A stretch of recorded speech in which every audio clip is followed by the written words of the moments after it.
kapatid! Good morning, kapatid! Good morning, kapatid! Good morning, kapatid! Ikalabing-isa po ng Hunyo, mga kapatid. Madyaw na buntag sa mga kapatid po nating Butuanon. Smile muna bago sumabak sa trabaho, school o traffic. Huwebes na, kaya konting kemot na lamang po ay long weekend na. Thank you, Lord. Pero bago yan, samahan nyo kami sa balitaan dito lang po sa Anong Latest? Ito lang pauna. Oo, paunang latest po natin, syempre hindi natin tayo magpapahuli dun sa mga updates, sa mga, ito nga po yung pumanaw na atleta ng Ateneo, asphyxia by drowning. Yan po ang lumalabas sa dahilan ng pagkamatay ng Ateneo student-athlete na si Rene Baterbonia base sa medico legal.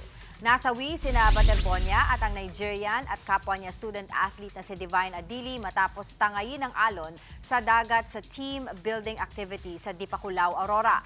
Base sa salaysay ng pamunuan ng resort kung saan ginanap ang training, nangyari ang insidente sa bahagi ng dagat 300 metro ang layo mula sa resort. Ayon naman sa Philippine Sports Commission o PSC at UAAP, hindi po standard ang ginawang training ni Blue Eagles head coach Tab Baldwin. Dagdag pa ng UAAP, nasa Ateneo na ang bola sa usapin ng sanctions na posibleng ipataw kay Baldwin. Wala pang pahayag si Coach Tab sa nangyari. Inutusan naman ng DOJ at ang NBI na bumuo ng task force para imbestigahan ang insidente. May lookout order na ngayon dito, lookout bulletin kay Coach Tab. Kasi syempre, if he's gonna be part of a bigger investigation, dapat make sure na nandito siya at hindi alis ng bansa. Oo, kasi hindi siya Pinoy. Hindi siya Pilipino, correct. Oo, Yes. Parang precautionary Yes, pa lang, yes. ano? Correct. Parang gagawin pa lang, ihahain pa lang, wala pa. Wala. Balikan ko lang yung sinabi kasi 300 meters daw, di ba? Layo. Ang sinasabi ni Tito Alvin kahapon, when I was asking, sabi ko, Alvin, ikaw ba? Kasi siya naman nagsisurf, so medyo may alam siya sa dagat. Sabi niya, kung 100 meters lang daw, medyo safe pa daw Oo, yun. malapit Kahit na paano, sa kasi shore. matangkad sila. Pareho. Sabi nga ni Alvin, kung ako pa yan, Mama Dims, baka Mas ako maliit. pa. Dahil mas maliit ako, mas mabilis akong maanod. Yun yung inano ko yung height kasi even yung mga nangyari dati ng muntikan na nga daw malunod doon time na si G-Boy Babylonia, medyo matangkad din.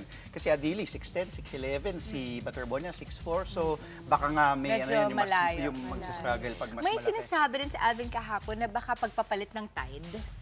Kasi usually daw pag nagpapalit ng tide, pahigop. Oo, Pag ganun. pahigop. So of course, we don't know anything that's official. Pero ito yung mga pinag-uusapan, hindi lang natin dito sa studio, kundi marami rin no, sa labas. At least nag-convene na kahapon yung panel. So titignan natin si PSC Chairman Pato Gregorio. Sinabi naman niya na hindi to standard sa palarong pambansa, sa UAAP, sa kahit na anong NSA.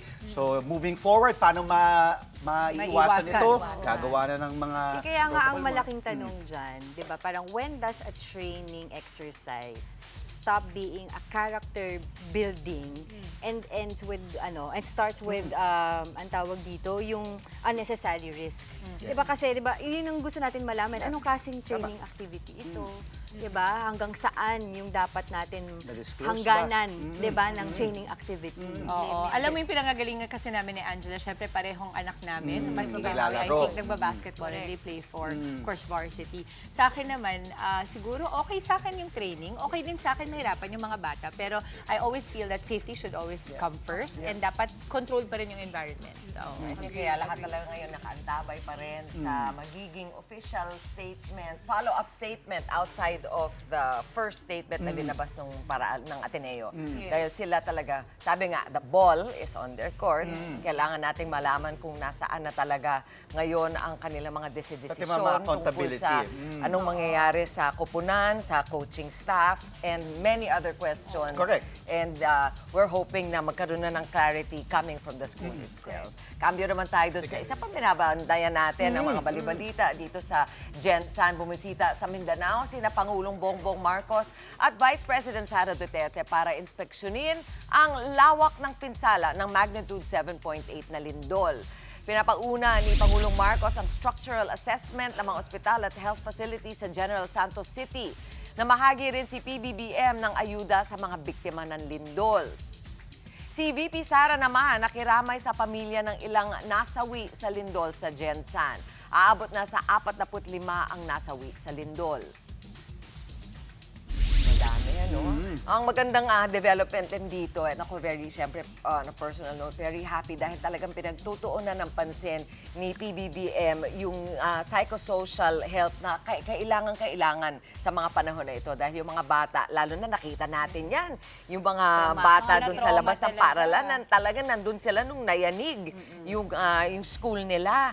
And yung trauma na naramdaman nila, yung mga bata, kahit na yung mga matatanda, kailangan din tignan, hindi nila ma-express agad. At kung hindi ito mabigyan ng pansin, baka maging problema pa sa later on. Yung tinatawag nilang PTSD, nangyayari yan kahit na taon pagkatapos nung actual trauma. So kung maagapan at mabigyan ng pansin, malaking diferensya yun. And maganda dahil nag-order na si PBBM sa DOH na magpadala na ng mga experts doon para mabigyan sila ng psychological. Ang nakakatuwa din kasi yung Save the Children Philippines, sa una na nga silang pumunta doon to assess the damage ng mga bata, ganyan. Kailan kasi ang hirap lang din, hindi natin alam hanggang kailan to yung magiging, kasi suspended yung mga classes nila, di ba? Hanggang kailan sila makakabalik sa, alam mo na, yung dapat nilang gawin, yung normal na buhay nila. Antabayanan natin yan. Pero ito naman po, usapang Senado naman, posible raw konektado sa pagbabanta sa seguridad sa Senado ang 18 nagpakilalang bagman ni Saldico. Ayon kay Acting Senate President Win Gatchalian, nagbabala raw ang NBI kay Gatchalian na susugod sa Senado at manggugulo ang mga nasa likod ng nagbabanta sa institusyon. Posible raw na armadong grupo ang manggugulo at dahil dito, pinaigting pa ang seguridad sa Senado. Ipinag-utos na rin ni Gatchalian na i-secure ang lahat ng dokumento ng Senado sakaling may manugod dito. Talaga nag-iisip ng seguridad. Nakakatakot naman. Kahit ako rin siguro, empleyado ako sa loob ng Senado, matatakot ako. Everyday parang mayroong bagong Pati nangyayari. lalo na itong nakaraang buwan. Kasi di ba after the shooting, after yung mga nangyari na kaguluhan, talagang, kumbaga, kung ikaw ay empleyado kay Senador ka man o empleyado ka, kahit anong empleyado ka sa Senado, pumapasok ka doon araw-araw, yung safety mo, yung talagang tinututukan itong Senado. Yes, kaya naman sinabi nga niya na to keep track really of those that are coming in and out of the Senate. But I think at this point, parang gusto mo na lang maging smooth yung mga nangyayari kasi kumbaga back to back. Wala nang nangyayaring dire-diretso. So sana wala namang maging ganong na issue. Kung meron lang mabuti siguro tayong marinig mula sa Senado ngayon, yung sinabi ng majority block na idodonate nila yung 1 month salary nila sa para sa relief effort sa Mindanao. So it would amount about 3 million yun for the block, yung majority block nila, Senator Gatchalian. Samantala po, ang oras natin ngayong umaga ay 5:30 na at matapos nga po ang ilang trending update na yan. Ito na po ang ilang pampabuhay na mano namin at dapat yung abangan ngayong umaga. Lalawigan ng Sarangani is nailalim na sa state of calamity dahil sa pinsalang iniwan ng magnitude 7.8 na lindol. Ex-DJMP personnel at kanyang kinakasama, timbog sa bypass. Yan ay iulat ni Kapitana Carol De Asa sa kanyang morning ronda. Si Traffic Tito Monty Lopez, maagang Thursday, kumustahan ang atid sa atin ng mga kapatid na commuter at tsuper sa kalsada ng C5 Kalayaan live na live. Para sa mga nagbabalak ng mamalengke, si Lalayla, alamin ang bentahan ng isda ngayon. Nagmahal kaya o nagmura? Huwebes sayawan naman tayo mamaya. Pampag-good vibes humataw sa Zumba party with our dancing mama chickie sa TikTok.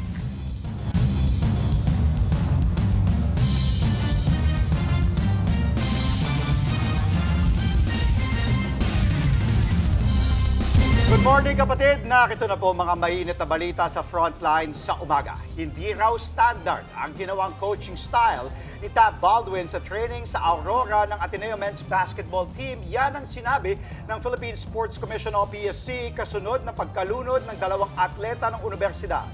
Pinabubuo na rin ang NBI ng task force na mag-iimbestiga sa pagkamatay ni Rene Baterbonia at Divine Adili. Nasa frontline ng balitang yan si Gio Robles. Boy guys, see you next month.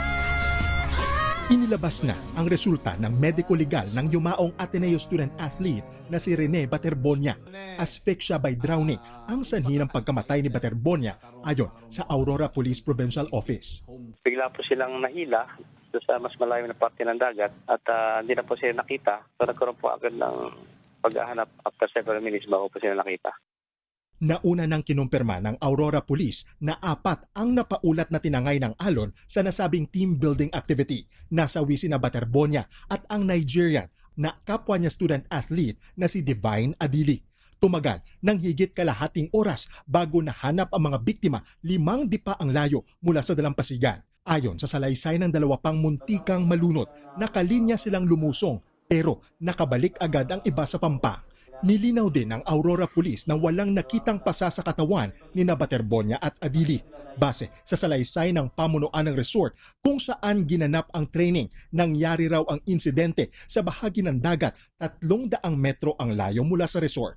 Hindi raw nagkulang sa paalala ang resort. Concept po ng resort owner na safe po sa harap nila at doon po yung lifeguard nila. Yung kondisyon ng dagat natin dito sa tapat ng resort ay safe dyan, mababaw dyan. Alam natin ang sitwasyon ng dagat dyan. Pero po, gaya nga po na sinabi ko kanina, yung pong team ay gusto ng bagay po silang humingi po sila na huwag silang pakialam sa gawin nila activity. Sa stakeholders meeting na pinangunahan ng Philippine Sports Commission, nilinaw ng PSC at UAAP na hindi standard ang ginawang coaching style ni Blue Eagles coach Tab Baldwin.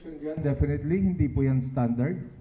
Definitely, wala po yan sa policy ng Philippine Sports Commission and I'm sure wala sa policy yan ng UAAP, wala yan sa policy ng Palarong Pambansa, wala po sa policy yan ng kahit sinong NSA. That is maybe the philosophy of a program that is in place. That is their style.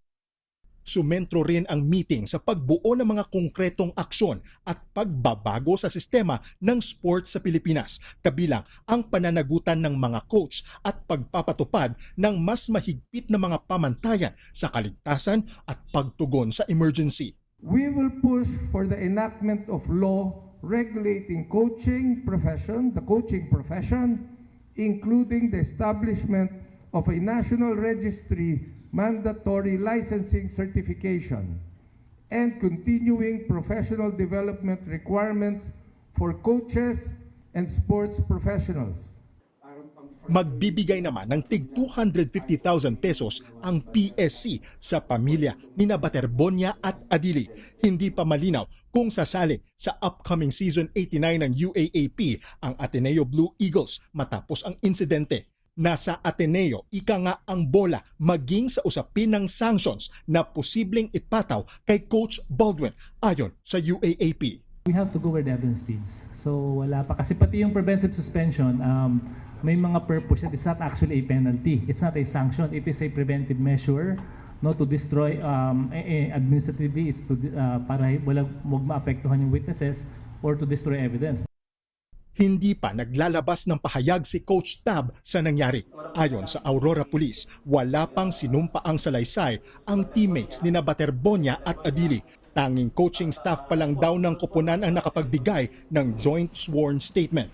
Inatasan naman ng DOJ ang NBI na bumuo ng task force para magsagawa ng investigasyon sa insidente. Nagbabalita mula sa frontline, Gio Robles, News 5. Bumuhos naman ang emosyon sa burol ni Rene Baterbonia. Kasama sa mga nakiramay ang kanyang teammates sa Ateneo.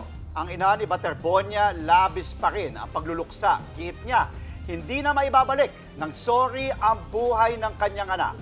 Nasa frontline ng balitang yan si Mon Gualvez. Sa hallway na ito ng Arlington Memorial Chapel sa Quezon City, nangibabaw ang mga iyak at sigaw ng inang si Rovelyn. Siya ang nanay ng nasawing Ateneo student-athlete na si Rene Baterbonia. Isa si Rene sa 2 player ng Ateneo de Manila University na nalunod sa kanilang team building activity sa Aurora nitong Lunes. Sa kabaong ni Rene, makikitang nakasabit pa ang 2 niyang jersey nung high school. Bumisita ang teammates ni Rene at Divine Adili mula sa Ateneo Blue Eagles. Walang nagpaunlak ng panayam. Kapansin-pansing hindi nila kasama ang kanilang head coach na si Tab Baldwin. Pero kung si Nanay Rovelyn ang tatanungin, kung magharap man kami ngayon, parang hindi ko pa siya kaya kausapin. Kasi nga, sabi ko, unahin ko muna yung anak ko. kwento pa ni Nanay Rovelyn, ilang beses daw pinaliwanag sa kanila ng mga kasamang coach sa team building na walang suot na ankle weights o pampabigat sa paa mga players. Sinabi nila na aksidente lang daw, and then ngi din sila ng sorry sa akin. Pero yun, sabi ko, hindi may babalik yung sorry sa anak ko. Hindi na mabubuhay yung anak ko sa sorry nyo. Nilinaw din ng pamilya ni Baterbonia na marunong lumangoy si Rene. Pero paliwanag daw sa kanila ng mga kasamang coach, sunod-sunod na malalaking alon ang naranasan ng kanilang team. Kinumpirma rin daw sa kanila na mula 2017 ay ginagawa ng malabut camp na uri ng training ng basketball team. Through the years, parang ini-improve daw nila na parang mas hindi na mas safer yung kaya parang sa kanila din parang first time din talaga na kahit since 2017 until now first time nangyari yung every year doon nila ginagawa pero first time daw to na may mga namatay. Kabilang din sa mga nakiramay sa burol ni Rene ay ang mga dati niyang teammates nung high school. Nung nalaman ko, parang napakasakit kasi parang hindi ko na siya teammate, para ko na siyang brother eh. Rene is such a good friend. Napakabait kasi ni Bobet. Personal ding nakiramay si Philippine Sports Commission Chairman Patrick Gregorio. Pumunta rin ang isang kaanak ng nasawing Nigeria na si Divine Adili. Patuloy pa nilang inaasikaso mga dokumento at requirements para maibiyay pabalik sa kanilang bansa ang labi ng student athlete. Sa ngayon, sinagot ng Universidad ang burol ni Rene sa Quezon City. Handa rin daw nilang sagutin pati ang pagbiyahe ng labi, oras dalhin sa probinsya. Inalala rin ng mga dating teammates sa New Era University Hunter si Divine. Bilang student athlete, MVP na may tuturing sa basketball court si Divine. Naikwento rin daw ni Divine sa mga ka-teammate kung gaano kahirap ang buhay niya at ng pamilya na sa Nigeria. Nabanggit niya lang po dati na yung kapatid niya po is parang kagaya niya din po sa Mali, nakikipagsapalaran din po. Once a year lang din daw po umuwi. Proud coach naman ang dating coach ni Divine na si Coach Den sa loob ng 2 taon na kasama si Divine. Kung may hiling man siya, all we're asking is for us to see Divine and give our last respect, to say goodbye. To say goodbye to him. Sana mabigyan kahit konting panahon. Nagbabalita mula sa frontline, Mon Gualvez, News 5. 5:48 in the morning, ngayong Huwebes, June 11, update naman po tayo sa nangyaring lindol sa Mindanao. Umakyat na po sa 45 ang nasawi sa trahedya. Patuloy din ang search and rescue operation sa 17 pang nawawala. Aniya sa frontline sa balita si Bril Montalvo ng News 5 Mindanao Exclusive. Bumuhos ang luha ni Tatay Adnan Otomama nang kumpirmahin na ang 8 years old niyang anak na si Ersad ang laman ng itim na body bag. Si Ersad ang isa sa nawawala sa General Santos City matapos ang magnitude 7.8 na lindol sa Mindanao. Nakita raw ng isang mangingisda ang katawan ng bata na palutang-lutang malapit sa Jansan Fishport. Nang tumama kasi ang lindol, nasa dalampasigan si Ersad kasama ang kanyang 10 years old na pinsan na nawawala pa rin hanggang ngayon. Kaya ang lola ng 2 bata, panay ang panawagan na sana mahanap na ang isa pa niyang apo. Sana naman ibigay rin ni Allah na matapos ito makabalik din kami at magkita yung kuya niya. Walang makakatanggap sa kahit sino sa amin. Wala. Hindi namin inaasahan ito. Hindi namin gusto inaasahan. Nagbakasyon lang ang pamilya sa beach resort nang mangyari ang trahedya. Patuloy ang search and rescue operation sa 10 years old na lalaki. Sa barangay Kalumpang naman, nahukay ang isang bangkay ng lalaki mula naman sa gumuhong grocery store. Ang biktima kinilalang si Joey Diluvio, 39 years old at dicer ng pamilihan. Bagamat masakit para kay Nanay Juslinda na halos 3 araw na naghihintay, nagpapasalamat siyang nakita na ang anak. Kay sakit, bugat, pero wa ko'y mahimo. Tanggapon tanan namo ang tanan. Ang residente namang si Janilyn Dinaga, trauma raw ang iniwan ng lindol sa kanilang mag-ina. Siya ang kumuha ng video ng gumuhong fast food restaurant nang mangyari ang lindol. Kwento niya, inihatid niya ang kanyang anak sa school saka pumunta sa fast food restaurant para sana bumili ng pagkain habang naghihintay. Trauma po yung mga bata. Every time sir na magyanig lang sir, umiiyak yung mga anak ko sir. Kahit tulog na tulog yan sir, babangon talaga yan sila para lumabas. Matapos kasi ang itinuturing na the big one ng Mindanao, sunod-sunod pang aftershocks ang nararamdaman. Ayon pa kay Janilyn, patuloy ang pag-aantay nila ng tulong lalo't walang kuryente at tubig sa kanila. Nagbabalita mula sa frontline, Bril Montalvo, News 5, Mindanao.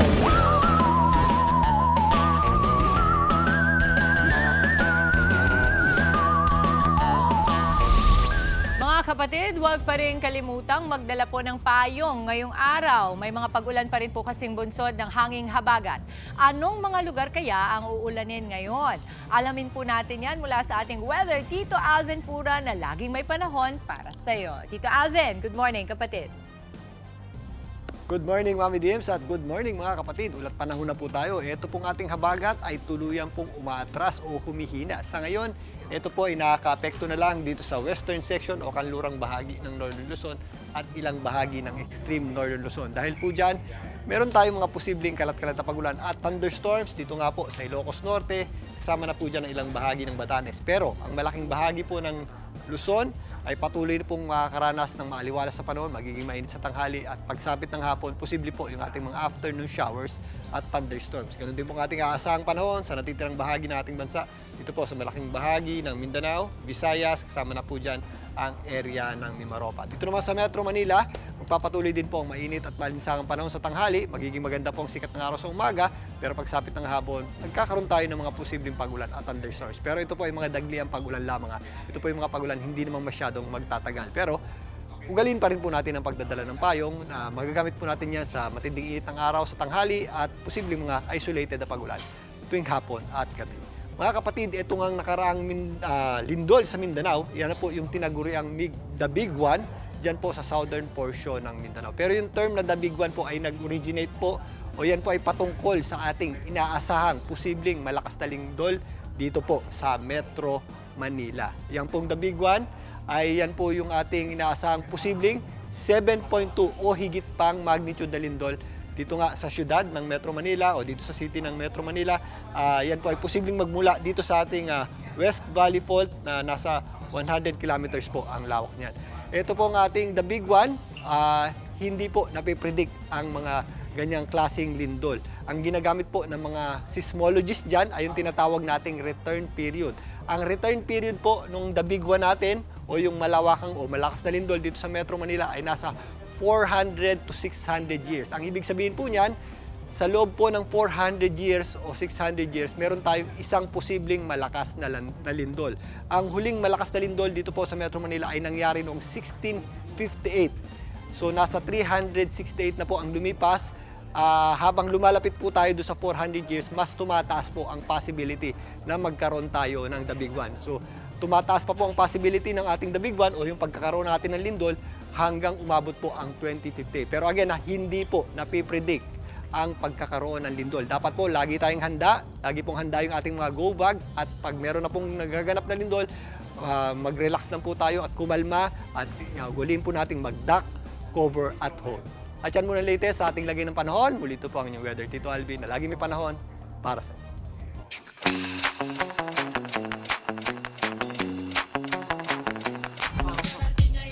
Kapatid, dating may pasok ngayong Thursday morning. Abay, bangon na po. Stretching Thursday na. na talaga? Yes, mama, konting Malapit kembot na lang na. weekend na. Yes, at para sa mas hassle-free na biyahe, hatid ni Traffic Tito Mondi ang live updates mula dyan sa C5 Kalayaan Interchange. Tito Mondi, good morning and happy Thursday to you. Ano, kamusta ang lagay ng traffic ko dyan? Meron ba? Kita na Ayan natin, na. nasisilip na natin. Maui. Na sumasayo pa rin si Mondi habang yung traffic nito. Yes, Mami Chiki! Yes. Oo naman. Yes, Mami Chiki and Maui, isang kembot-kembot na nga lang. At bukas, naku po, holiday na, lalo na sa mga team commute natin na excited na dahil holiday bukas, araw ng kalayaan. Kaway-kaway sabay. And speaking of Kalayaan, eto, nandito nga tayo sa may Kalayaan Interchange. Quick traffic update tayo. Pihit. Eto na. Pihit natin. Eto po, yung nakikita nyo na yan. Di ba, ang luwag. Yan po yung Kalayaan Avenue dito sa may Kalayaan Interchange Road. At makita nyo yan, sa right side ninyo, ito yung papuntang Guadalupe, Pembo, Sembo, East Rembo, West Rembo, Makati, at pa-EDSA. Makita nyo sa right side. Ito yung kanina marami dito, Mami Chiki Maui na UV Express na mga biyahe papuntang Pasig, Ayala. Ito naman sa left side, ito yung mga galing sa Taguig. O, di ba? Maluwag. At itong si Kuya Jeep. Ito, pakita natin. Kanina pa itong jeep na to, nagpupuno siya. Ito mga biyahe papuntang FTI. Siguro mga 10 to 15 minutes siya naghihintay. So, maaga pa naman. Kaya sa mga commuter na doon, wala silang mag-alala dahil medyo maluwag pa yung daloy ng traffic natin. At ito, pihit naman tayo dito sa may Papasig. Oops, kita nyo? Papasig at Quezon City. O, ang daming nagaganap dito. First time natin dito. Ayan, ito po nakikita nyo yan. So northbound na Papasig at Quezon City. Ayan, may malaking truck na yan. Yan yung underpass. O, di ba po? Medyo katamtama naman po yung daloy ng trapiko natin. Pero makita nyo marami pong sasakyan. Ito yung papuntang Ortigas Center, Eastwood City, Libis, Katipunan, Ateneo, UP Diliman, Quezon City. At yung makita nyo po dun sa taas, yun yung tinatawag na C5 elevated U-turn slot. Ayan, di ba? Kasi yan yung mga galing ng south, papunta rito. Ayan, makita nyo, pababa at papunta dito sa kaliwa. At ito naman, southbound naman po tayo, Patagig at Makati. Ayan, di ba? Makita nyo, ito yung padaan S-Lex po. Marami pong sasakyan, pero sakto naman po, katamtaman pa rin yung galawan ng mga motorista natin dito. Ito yung papuntang Market, BGC, SM Aura, Guadalupe, Makati, CBD, Ayala Avenue. Ito nga, nakita kong S-Lex. Kaya dito, Mami Chiki Maui, marami talaga bida rito ang mga nakamotorsiklo. At makikita ba natin dito, isa ba, yung papateros. Pakita natin ito. Ito. Yung papateros lalo, akala mong holiday na, pihit natin. Ang luwag. Pwede ka pang mag-moment. Di ba? Ang luwag-luwag. At ito, paalala po dito sa may Kalayaan footbridge po natin C5.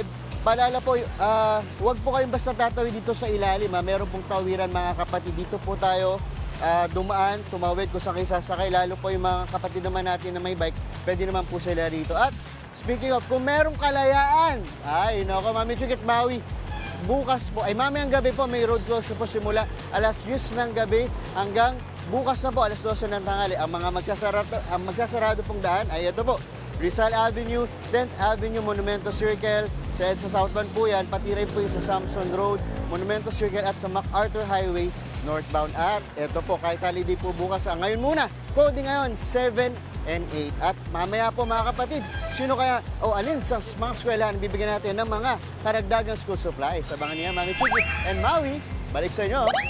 Ganung araw. Busy si Tito Mondi. Ito po yung dulo, mamimigay na naman siya ng School supplies! Abangan natin yan, Mama! Maraming salamat, Tito Mondi Lopez. Sa amin pong pagbabalik sa frontline sa umaga, rider at kanyang angkas sugatan matapos bumangga sa ambulansya sa Cebu City.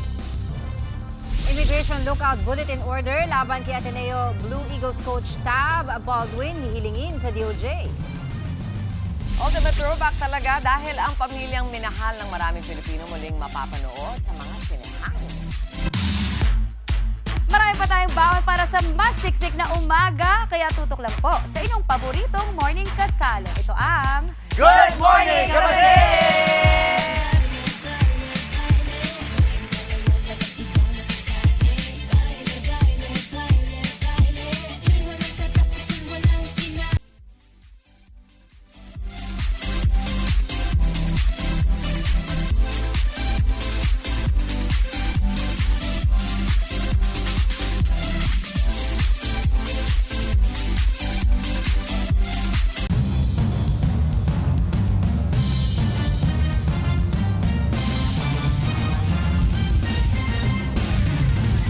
Babalik po ang Good Morning Kapatid. 6:01 po oras natin ngayong Webes sa Frontline sa umaga. Sampul sa video kung paanong sumalpok ang motorcycle taxi sa isang ambulansya sa Cebu City. Mismong ang ambulansya na rin ang nagdala sa rider at angkas nito sa ospital. Naa sa frontlining balita si John Aroa ng News 5 Visayas Exclusive. Sa CCTV footage na ito, maluwag ang kalsada sa intersection ng Juana Osmeña at Donosi Avila Street. Madaling araw nitong Sabado, maya-maya makikita ang paparating na ambulansya. Pagdating nito sa gitna, biglang sumalpok dito ang isang motorsiklo at nakaladkad ang rider. Ang angkas naman itong babae, tumilapon at nabagok ang ulo. Agad lumapit ang TNVS rider sa pasahero. Bumaba rin ang sakay at driver ng ambulansya. Isinugod nila ang rider at angkas nito sa ospital. Sa tindi ng pagkakabangga, nayupi ang harapang bahagi ng ambulansya na pagmamay-ari ng Barangay Luz. Ayon sa kapitan ng barangay, mabagal lang ang kanilang takbo noong mga oras na yun. Mabagal lang naman ang takbo nila dahil nagpapakarga lang sila ng gasolina. Hindi naman sila nakasiren dahil wala naman silang sakay na pasyente. Na-trauma ang aming ambulance driver. Yun pa lang ang unang beses na naka-aksidente siya sa matagal niyang pagiging driver. Pero ayon sa Cebu City Traffic Operations Office, parehong may pagkukulang ang dalawang driver. Both parties, parang pareho sila ng speed. So, walang caution na nangyari. Supposed to be, dapat in every intersection, magpo-caution na yung driver for safety driving. Dapat hindi ka dire-diretso pag intersection. Nakalabas na ng ospital ang babaeng pasahero pero kinailangang tahiin ang kanyang ulo. Ang rider naman na-dislocate ang buto sa likod at kailangan pang operahan. Nadaan sa areglo ang nangyari matapos akuin ng barangay ang gastos sa ospital ng mga biktima. Nagbabalita mula sa frontline, Jan Arua, News 5, Visayas! Hihiling ng Immigration Lookout Bulletin Order laban kay Ateneo Blue Eagles coach Tab Baldwin ang kampo ng pamilya ng nasawing student-athlete na si Rene Baterbonia. Ayon yan sa mga tumatayong legal counsel ng pamilya na sina Attorney Israelito Torion at Attorney Jimmy Bondong. Ayon sa mga abogado, mas maigi raw na nasa Pilipinas muna si Baldwin habang gumugulong ang investigasyon sa pagkamatay ni Baterbonia at Divine Adili. Wala pang pahayag si Coach Tab Baldwin kaugnay dyan. Sa ngayon, may magkahiwalay ng investigasyon ng CIDG, NBI at maging ang Philippine Sports Commission. Wala pong personalan ito against Coach Tab Baldwin. Wala po kaming sinasabi na meron siyang liability po dito. Para lamang po magtuloy-tuloy po yung investigasyon, magre-request kami sa Department of Justice na may Immigration Lookout Bulletin Order muna sa kanya. Ininspeksyon naman ng PNP CIDG ang resort kung saan nalunod ang Ateneo Student Athletes. Parte yan ng investigasyon para matukoy ang buong pangyayari hinggil sa trahedya. May mga larawan ding inilabas sa mga pulis kung saan makikitang kausap nila si Coach Tab Baldwin. Nakita rin si Baldwin sa ospital kung saan isinugod ang dalawa niyang manlalaro. Samantala, sa ibang balita ay dineklara na ang state of calamity sa lalawigan ng Sarangani dahil po sa pinsalang iniwan ng magnitude 7.8 na lindol. Problema pa rin ng mga residente roon ng kakulangan sa pagkain at tubig. Nasa frontline ang balitang yan si Gary De Leon. Sa kuwang ito ng isang residente sa barangay New Aklan, Saglan, Sarangani, kitang natabunan ng mga bato at lupa ang ilang bahay.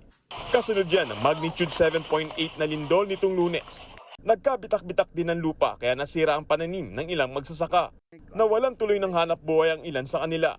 Na-isolate pa ang ilang barangay dahil sa nasirang tulay na nag-uugnay, Saglan at Malapatan. Kaya naman gutom ang inabot ng mga nasalanta. Ang ilan, pumwesto na sa gilid ng highway para humingi ng tulong. Number one, sir, ang tubig at saka bigas. Kasi wala na kaming tubig doon sa bahay namin. Bumaba kami dito para maghingi ng tubig at saka bigas. Siyempre, masakit at wala nang pamumuhay. Naayos naman ang tulay, kaya nakakatawid ng muli ang mga tao at sasakyan. Kaya umaasa ang mga residente na may darating ng tulong. Ang sunod namang inaksyonan ng DPWH ay ang mga malalaking tipak ng bato na nakahambalan sa mga kalsada. Para maibsan na yung paghihirap ng mga kababayan natin dito sa munisipyo ng Glan, ginawa na ng paraan ng DPWH na ma-clear yung mga kalsada na nagkaroon ng mga landslide. Bukod kasi sa mga nasirang kalsada at mga nasirang tulay, mga ganito kalalaking tipak ng bato na nag-landslide ang nagpahirap sa mga bayan dito sa Glan. Kaya maraming barangay hanggang sa ngayon ang nananatiling isolated pa rin.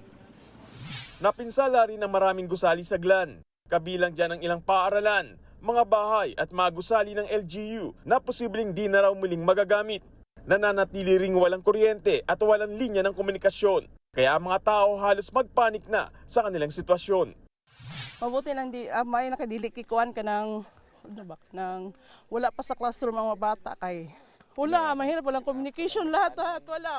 Sa tala ng MDRMO ng GLAN, 6 ang kumpirmadong nasawi habang 13 ang nawawala. Nasa 22,000 pamilya naman ang apektado ng lindol. Sa mga makeshift tent ng hospital sa GLAN, inilagay ang mga pasyente. Habang ang mga residente, ginawang evacuation center ang plaza.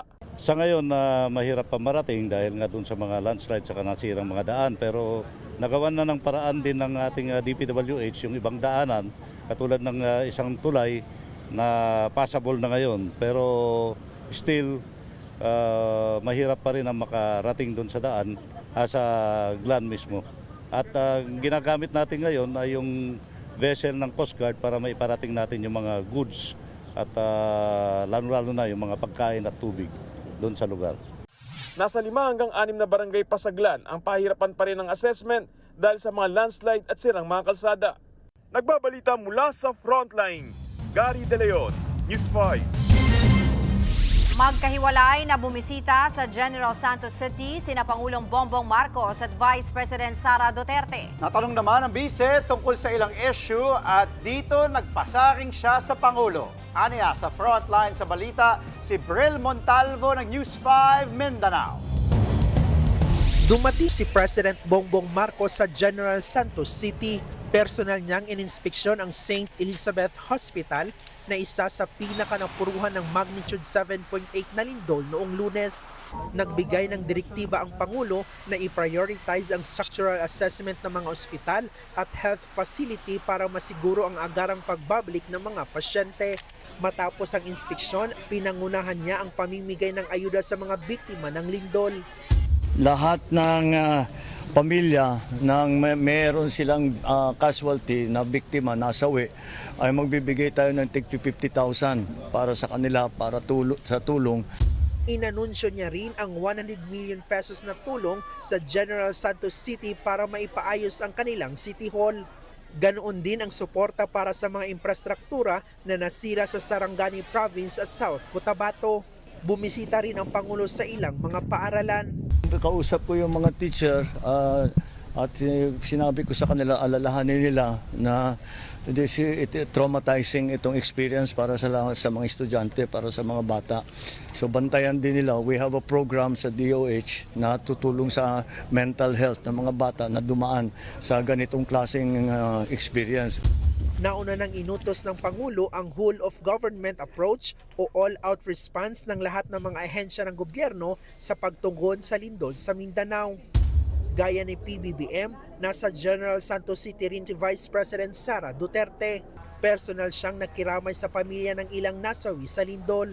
Nauna nang nagpadala ng food truck ang OVP para sa mga frontliner na rumisponde sa gumuhong gusali sa barangay Kalumpang. Nagkaroon ako ng pagkakataon na eksklusibong matanong si VP Sara tungkol sa iba pang issue. Kabilang na riyan ang kaguluhan sa Senado. Yung kaguluhan sa Senado ay nagsasalamin ng leadership ng administrasyon. Yung kaguluhan at kawalang direksyon ng ating bansa ay nagsasalamin ng kung ano yung klase ng leadership meron ang nakaupo sa palasyo. Kapag wala yung direksyon, wala yung vision, ay nagkakanya-kanya talaga ang mga tao. Yan yung nakikita natin hindi lang sa Senado, but sa buong bansa. Matipid naman ang tugon ni VP Sara sa kanyang impeachment case. Paghahanda ng impeachment trial ay iniwan ko na sa mga abogado. Sinabihan ko na rin sila na susunod na lamang ako sa kung ano yung desisyon ng mga abogado. Nagbabalita mula sa Frontline, Bril Montalvo, News 5.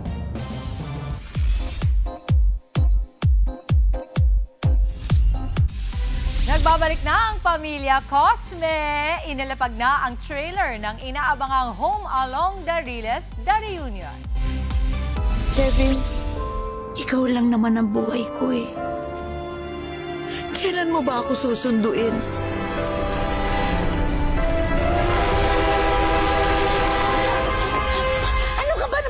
Kevin? Tita Nenay, ano po yun? Ah, hindi si tatay. Inaaya ko siya sa labas. Project ang reunion ni Nova Villa, Vandolph Quizon, Claudine Barreto, Gio Alvarez at Smokey Manaloto. Just in time yan para sa Father's Day celebration kung saan ino-honor ang yumaong comedy king Dolphy. Ginampanan ni Dolphy ang karakter ng amang si Kevin Cosme sa hit 90s sitcom. Showing ang Home Along the Riles, The Reunion sa mga sinehan simula June 17. Abangan mamaya mga kapatid, misis na nangaliwa umano. Gamit ang social media, ipinatulfo ng kanyang mister. Senado isinailalim sa heightened security dahil sa umano'y banta sa seguridad nito. At sa larga, aalamin natin kung may paggalaw sa presyo ng isda sa farmers market sa Cubao kasama si Laila. Huwag po kayong alas, magbabalik pa rin ang inyong paboritong morning kasalo. Ito ang... Good Morning, Kapatid!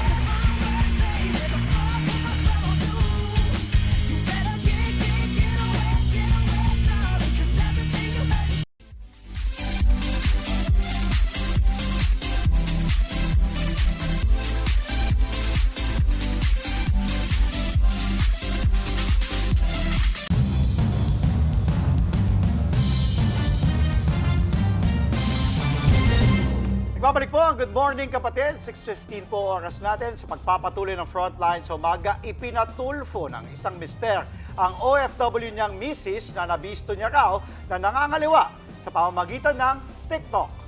Nadiskubre pa umano na nagpadala ng pera ang kanyang asawa at binilhan ng motorsiklo ang umano'y kabit. Narito ang frontline report. May mga anak po ba kayo? Dumulog sa programang Wanted sa radyo ni Senator Raffy Tulfo ang padre de pamilya na si Arnulfo Cuenco mula sa Isabela. Inirereklamo niya ang OFW niyang misis na si Marivic na sa pagkakaalam niya ay nasa Kuwait. 18 taon na silang kasal at may 3 anak. Natuklasan niyang umuwi sa Pilipinas noong nakaraang buwan. Pero hindi sa pamilya niya, kundi sa kabit umano nitong si Darrell Ken Pumatlag sa Davao. Nakita pa niyang nag-post ng larawan na magkasama ang dalawa. Kwento niya, nakilala lang daw ng kanyang misis si Darrell sa TikTok. Si Mrs. po mismo nagsabi na single ba yan?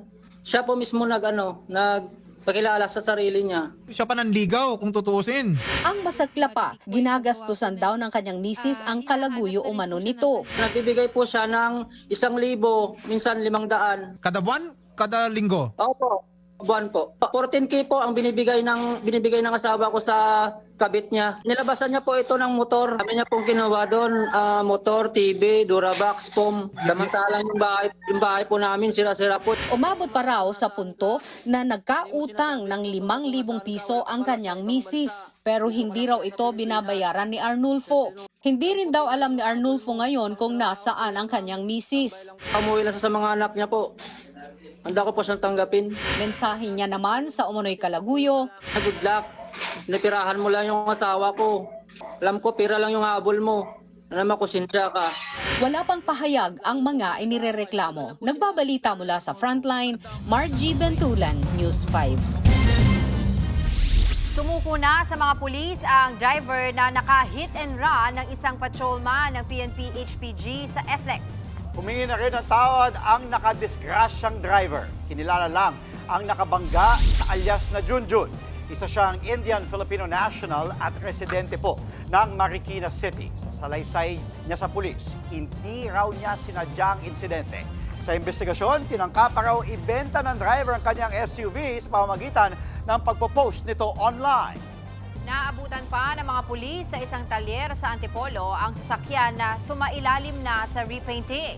Sabado nang mangyari ang insidente sa SLEX, nag-overtake ang SUV para pumasok sa center lane.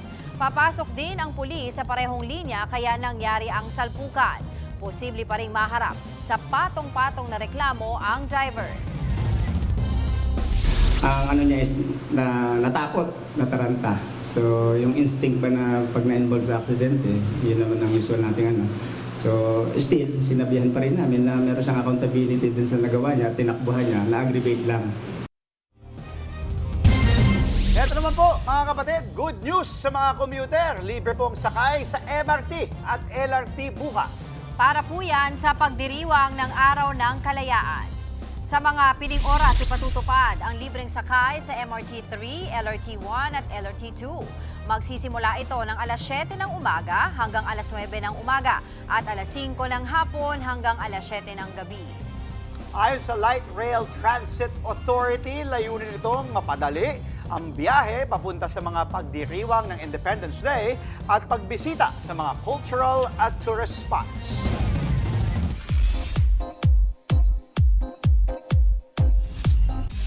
Isa ba kayo sa mga kinilig sa K-drama na Perfect Crown? Good news dahil magbabalik Pinas ang Grand Prince sa si Byun Woo Seok. Kasama ang Pilipinas sa leg ng kanyang The Secret Library Asian Fan Meeting Tour. Gaganapin yan sa October 10 sa SM Mall of Asia Arena. To be announced pa kung kailan ang ticket selling, pati na ang pricing details. July 19 last year nang bumisita si Woo Seok para sa kanyang fan meet sa Smart Araneta Coliseum.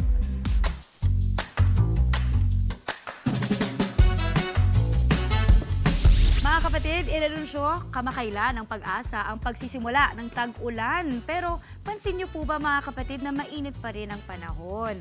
Posibleng may epekto yan sa presyo ng ilang produkto sa palengke gaya ng isda. Mami Chiki. Hindi natin iisip yun, pati yung init ng panahon. Naku, ano bang nangyayari? Umaakyat ba o bumababa ang presyo ng isda? Ito lumarga si Lala Laila sa Farmers Market sa Cubao, Quezon City para alamin na nga ang presyuhan. Laila, what is the verdict? Ano na nga ba? Magkano bang iba't ibang klase ng isda dyan ngayon? Tingnan natin. Good morning! Good morning, Mami Chiki! Good morning, Maui! Nako, yung presyo ng mga isda natin ay ganun pa rin. Walang pagbabago. Mamaya ikikwento ko sa inyo yung dahilan. Well, more or less, good news yan. At least hindi tumaas, di ba? Nananatili sa dating presyo yung ating mga isda. Mamaya ikwento natin kung bakit kasi may tatlong dahilan. Yung top 3 reasons kung bakit naging ganun ang ating presyuhan ng mga isda. Pero speaking of presyo, eto muna tayo. Mag-rundown tayo na mabilis kasi di ba bukas ay holiday. Naku, sarap magsigang, di ba? Ng ulo ng salmon o kaya naman maglapu-lapu tayo, pinirito o kaya naman sinigang din or bangus na inihaw na merong cesarean sa loob, di ba? Yung kamatis sa sibuyas. Panalo ka na niyan, o hindi ba? Sa mga naghahanap muna ng galunggong, baka bet yung magprito dahil Friday bukas, kasama na rin yan ang munggo. Nasa 220 hanggang 300 pesos po yan kada kilo. Ang bangus naman ay nasa 180 hanggang 350 pesos. Ipa-boneless yun na para masaya. Ang pampano, 380 hanggang 450 pesos yan kada kilo. Pagdating naman sa tamban, ang matinik na isdang ito ay 250 pesos per kilo. Ang tulingan ay 250 pesos hanggang 350 pesos kada kilo. At ang maya-maya naman, naglalaro ng 220 hanggang 300 pesos kada kilo. Sa mga naghahanap ng ayungin, hindi yung shola, ayungin lang. Ayan, 300 hanggang 380 pesos yan kada kilo. Ang dalagang bukid na hindi nagiging nanay ever, 380 hanggang 480 pesos yan.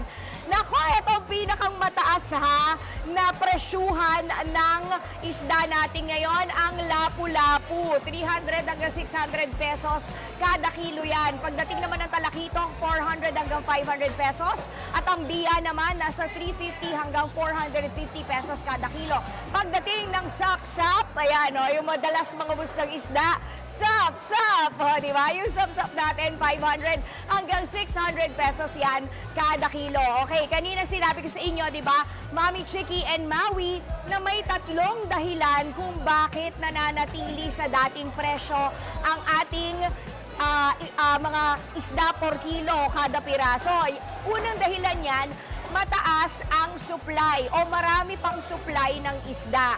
Because of the law and supply and demand, o hindi syempre hindi naman sila pwedeng magtaas dahil nga sapat ang supply ng ating isda ngayon. Pangalawang dahilan na may connect din sa ating supply of law and demand, isama na natin dyan ang yung pagbubukas ng ating closed fish season. No? Hindi ba matatandaan natin na may mga certain seasons o panahon kung kailan sinasarado ang ilang lugar ng pangingisda para mapagbigyan sila ng pagkakataon na makapagparami. So ngayon, open season na tayo sa mga lugar katulad ng Palawan, Zamboanga, etc. etc. At isa pang dahilan kung bakit yung ating law of supply and demand ay nananatili sa dating presyo, yung ating mga isda. Mainit o maganda kasi ang panahon. So tama ka, Mami Chiki, may dahilan yan kung bakit ganun pa rin ang presyo ng mga isda natin. Kasi magandang panahon, ibig sabihin nakakapamalaot yung ating mga mangingisda ng maayos. Wala kasi masyadong ulan. And number 2, alam nyo ba kapag mainit ang panahon, yun ang gustong-gusto ng mga isda para sila ay makapagparami. Yun, o, di ba? Bonggang-bongga lang. Tapos alam mo, ang bongga ng tindahan ni Maming M. Ayan, kasi tingnan nyo, meron silang controversial na tampal po. Kayo na magtuloy. Okay, o, teka lang. Ngayon, kamustahin naman natin si Ma'am Wilma Molina, ang ating isa sa mga nagtitinda rito, kung ano ang dahilan. O kaya naman, kung kumusta sila ngayon. Kasi di ba nananatili sa dati yung presyo ng isda. Kamusta po ang bentahan, Tita Wilma? Ay, Tita Vilma. Ate B. Hello po, good morning po. Morning. Sa ngayon po, medyo matumal po. Oy, bakit? Kasi nga mataas ang presyo. Hindi naman sa kaya kumbaga dahil sa pasukan. Ayun. Kasi pasukan, ang mga nanay, mga mamimili nakafocus sa mga yung bili ng gamit ng mga bata. Siyempre, kaya medyo matumal ngayon. Ayun. Pero nung bago po magpasukan, okay naman ang bentahan. Kasi nagkaroon ng mahal na araw. Ayun. Doon sila pumaldo. Medyo pumaldo tayo doon. Pero kahit sa nung natapos na medyo nagtumal na kasi siyempre pasukan na. Oo. Medyo nawala na yung medyo tumumal. Eh, paano diskarte nyo ngayon kung gano'n?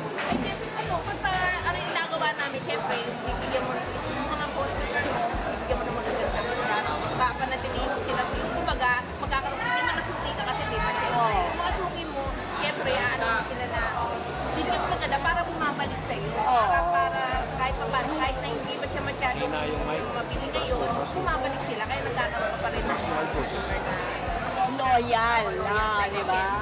Parang loyalty awardee lang, o, di ba? Bongga-bongga. Thank you so much! Thank you Ayan, po. Ma'am Vilma. Ayan, o. Bitin po kayo, punta lang po kayo din sa farmer's market. Dito nyo po matatagpuan yung iba't ibang klaseng isda. Oo, katulad nung tampal. Tampal. Tampal lang, tampal. Baka matampal din tayo ng ipi namin, ha? Tampal lang po. Tampal. Yun na. Solfish na lang. Ano? Solfish. Ayun pala yun, soulfish. Pwede naman kasi English no? Hindi ba? O, bago kami matampal dito. Isa pang tip, sa dami ng mga isdaan dito, meron kayong kalayaan, parang bukas lang, meron kayong kalayaan para makapag-canvas. Kung saan mura, kung sa tingin nyo maganda isda, edi doon kayo bumili. O, di ba? Yan muna pinaka-latest, Maui Chicken, Maui, baka magpapabili kayo, PM lang, ha? Balik sa inyo sa studio. Baka matampal. Alam mo, favorite talaga natin dyan sa Farmer's Market. Napakalinis. At saka, yung mga naaalala ko na sinabi na nila sa akin, kapag mainit, actually, pabor yan sa ating mga mamimili kasi magandang presyo ng isda. Correct. Kaya maraming salamat, Laila. Sa aming pong pagbabalik, Senator Cheese Escudero Maugong natatayong presiding officer sa VP Sara impeachment trial. General Santos International Airport at ilang pantalan di pa rin magamit dahil sa pinsala ng lindol. Philan Pageant Kings Brandon Espiritu at Chete Palomo binatikos ng mga netizen dahil sa pagmamaliit sa homegrown Filipino candidates. Yan at iba pang mga balita ihahatid sa atin ni Ted Filon at DJ Chacha. Tuloy-tuloy lamang po ang pagtutok, mga kapatid. Magbabalik pa po ang inyong paboritong morning kasalo. Ito ang Good Morning, Kapatid!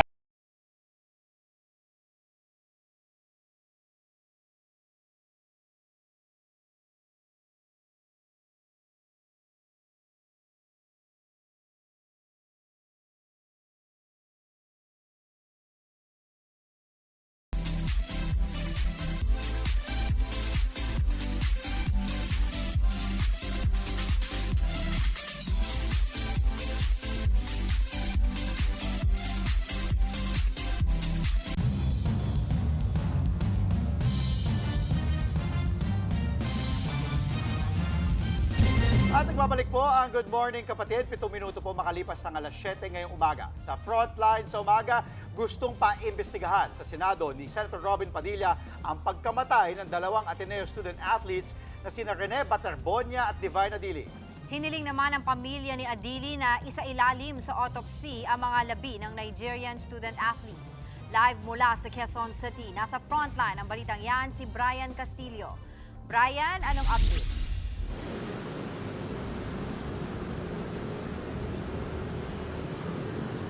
Brian?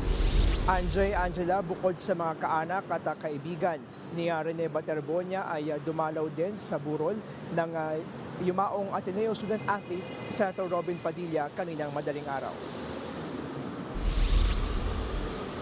Sa mga larawang ipinost ng senador online, makikitang suot niya ang isa sa mga basketball jersey ni Baterbonia. Maghahain daw ng resolusyon si Padilla para maimbestiga ng insidente sa team building activity ng men's basketball team sa Dipakulaw, Aurora. Pakinggan natin ang pahayag ni Senator Padilla. Lumudugo ang puso ko dahil napakaagang nawala ng batang to. Dahil sobrang pamapagmahal niya sa pamilya niya. Ang gusto natin, kaagad na maimbestigahan kung ano talaga yung nangyari sa batang to. Inaasahan natin na kagyat ay madesisyonan talaga kung sino ang uupo sa public order, kung sino ang chairman niyan para po magkaroon na kagad ng hearing nito.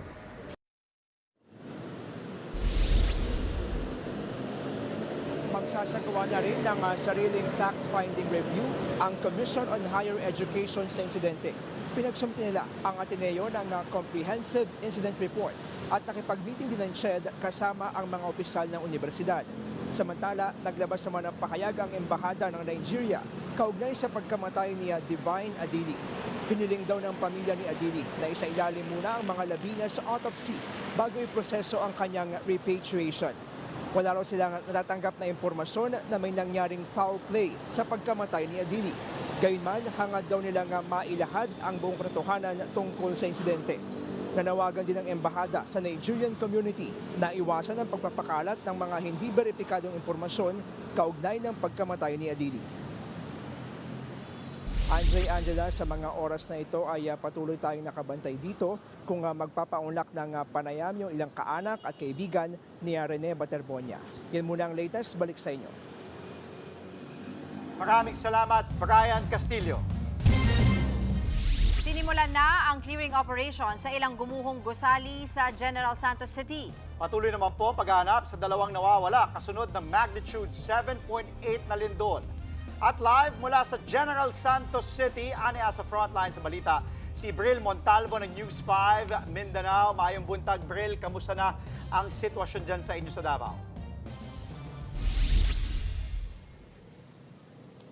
Maayong buntag, Angela. Unti-unti pa rin bumabangon na ang General Santos City sa matinding pinsalang iniwan ng magnitude 7.8 na lindol. Sinimulan na ng DPWH ang clearing operations sa gumuhong gusali na dating kinatatayuan ng isang fast food restaurant at radio station. Kasunod ito ng direktiba ni Pangulong Bongbong Marcos sa mga ahensya ng pamahalaan na magpaabot rin ng tulong sa mga establishmentong nawasak ng lindol. Nag-deploy na ng heavy equipment para maalis ang mga debris at ibang kalat mula sa gumuhong gusali. Patuloy din ang search and rescue operation sa dalawa pang nawawalang residente. Kabilang na nga na hinahanap pa ang 10 taong gulang na lalaki na inanod ng alon sa kasagsagan ng lindol. Una nang nakita ang bangkay ng kanyang pinsan na huli niyang nakasama sa dalampasigan. Isang lalaking natabunan ng guho ng kanilang bahay ang pinaghahanap din ngayon sa barangay San Jose. Nahanap na rin ang isang babae na empleyado ng gumuhong grocery store sa barangay Kalumpang. Nauna nang nakita ang bangkay ng isa pang empleyado ng nasabing establishmento. Samantala, mahigit 100,000 pang bahay pa rin ang wala pa ring kuryente sa ngayon sa General Santos at Sarangani. Ayon sa Department of Energy, dahil daw yan sa pagpalya ng 4 na planta ng kuryente. Target daw na maibalik ang operasyon ng mga power plant ngayong linggo, pero hindi raw ito pwedeng madaliin. Andre, Angela, ngayong araw nakatakda ring bumisita dito sa Jansan ang mga senador sa Gatchalian Block na pinangungunahan ni Acting Senate President Win Gatchalian. Inaasahang bibisita rin si House Speaker Bogie D. Balik sa inyo. Maraming salamat, Bril Montalvo. Samantala po, balik selda ang isang dating BJMP personnel matapos mahulihan ng daan-daang libong pisong halaga ng ilegal na droga. Arestado rin ang kanyang kinakasama na sangkot din umano sa pagtutulak ng droga. Live sa Quezon City, narito ang Morning Ronda ni Kapitana Carol De Asa. Kapitana Carol, paano ba ang naging kalakaran nitong dalawang suspect? Yes, Angela at Andre, arestado ang isang dating BJMP personnel at ang kinakasama nito matapos magsagawa ng bypass operation sa Quezon City. Nakatanggap ng impormasyon ng ating mga kapulisan ng Station 6 Quezon City na may dating BJMP personnel na nagtutulak ng droga sa lugar. Agad na nagkasa ng bypass operation noong Hunyo 9. Dakong alas 11:30 ng gabi sa Barangay Commonwealth, Quezon City. Nang makabili nga nga ang panggap na police buyer na 6,000 pesos talaga ng shabu mula dito sa dalawang suspect, agad arestado ang dalawa. Kinilala ang mga suspect na si alias Car, 33 anyos, dating BJMP personnel at high value target ng ating mga kapulisan. At ito nga kanyang kinakasama na si alias Rosario, 46 anyos, walang trabaho, at parehong mga suspect ay residente ng Barangay Holy Spirit, Quezon City.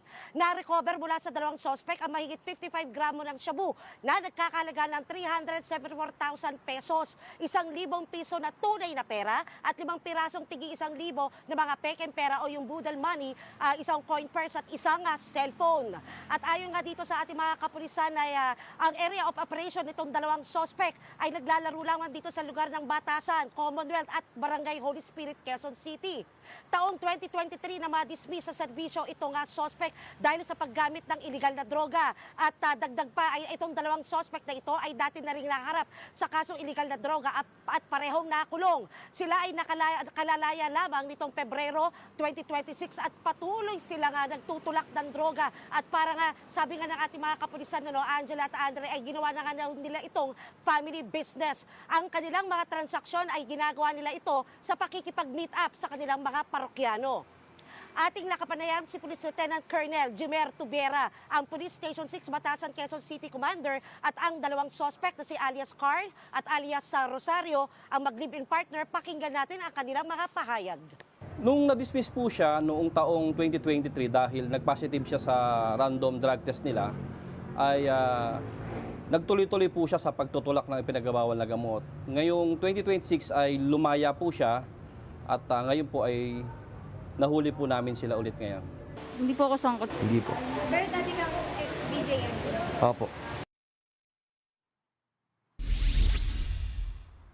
At ayan nga, Angela at Andre, sa ngayon ay nahaharap sa kasong paglabag sa Republic Act 9165 o yung Comprehensive Dangerous Drugs Act of 2002 under Section 5 and 11. Ito yung pagtutulak ang dalawang suspect.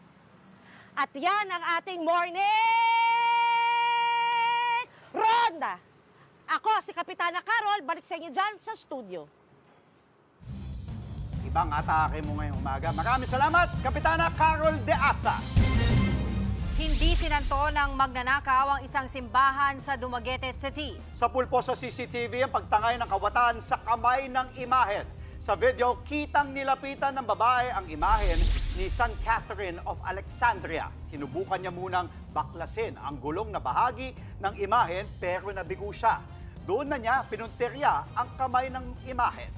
Mabilis ang tinanggal ng sospek ang kamay at ipinasok sa kanyang sling bag. Agad ding umalis ang babae. Nananawagan ng simbahan na makipag-ugnayan sa kanila ang sinumang may impormasyon tungkol sa sospek.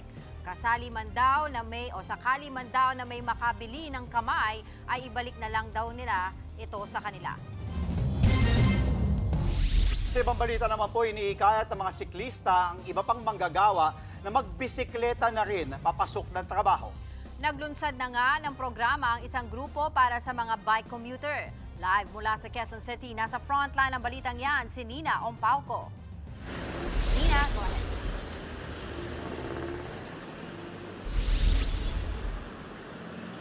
Andre, Angela, magandang umaga. Inilunsad na nga ang Workers Bike Bus Program dito sa Quezon City. At ngayong umaga ay layo nitong magkaroon ng mas maayos at ligtas na pagbibisikleta sa daan para sa ating mga manggagawa.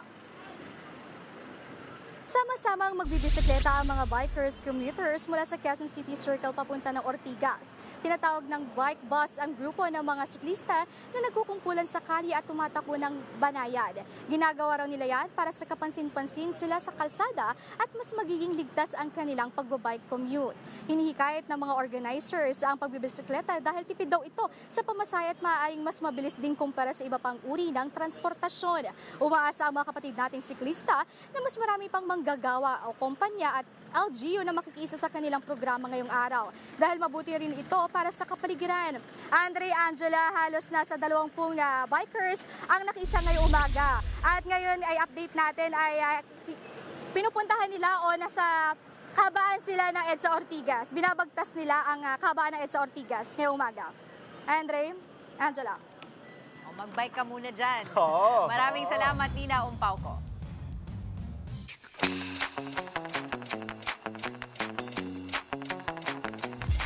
Ito na kung maniwala kayo sa hindi, patapos na ang unang linggo ng balik eskwela ng mga pagkis. Sobra. Kaya naman tuloy pa rin ang ating commute-stahan at pamimigay ng school supplies sa ilang schools. Excited tayo dyan, Gusto ko yan, Mama. Gusto natin yung mga ganyang pamimigay. No? At ito naman, mga kapatid, live po mula sa Pitogo Elementary School sa Taguig City. May update ang ating traffic, Tito Mondi Lopez. Tito Mondi, commute-sta dyan ngayon. Yan. Ayan na. Ayan, parang kumakatok pa siya sa gilid. Mami Gigi! Tama dyan. Ilabas! Ilabas! Yung anak ko, ilabas niyo yung principal! Live na po tayo. Eto na kami. Live na live.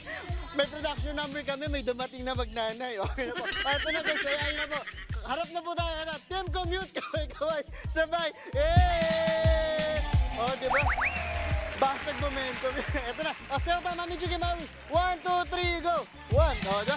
Live na live tayo dito sa Pitogo Elementary School kung saan ang mga magulang dito nag-aabang sa kanilang mga anak na kinder. Kaya tayo, Tito Mondi, magpapasaya muna para hindi sila mainap. Ito, ang mga estudyante dito, Mami Chuki Maui, 954 students. Dito pa tayo pwede tumigil kasi titigil sila sa pagsayaw. Ang oras ng pasok dito, 6 a.m. to 1 p.m. At tandaan niyo po, ganitong oras, malapit po ang traffic dito mga 7 to 9 kasi malapit po tayo sa C5. O, ito na.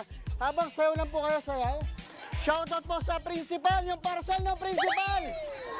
Principal Maki! Shoutout sa'yo, Principal Maki Purigay. Salamat po. At ito na. Gaya ng ginagawa namin sa Good Morning Kapatid, mamimigay po tayo ng...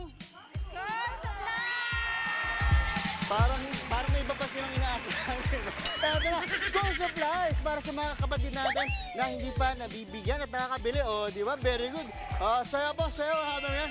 Ayan, namimigay po kami. At ito sakto, naka-green po, di ba? O, di ba? Sayo lang po, sayo. Walang titigil.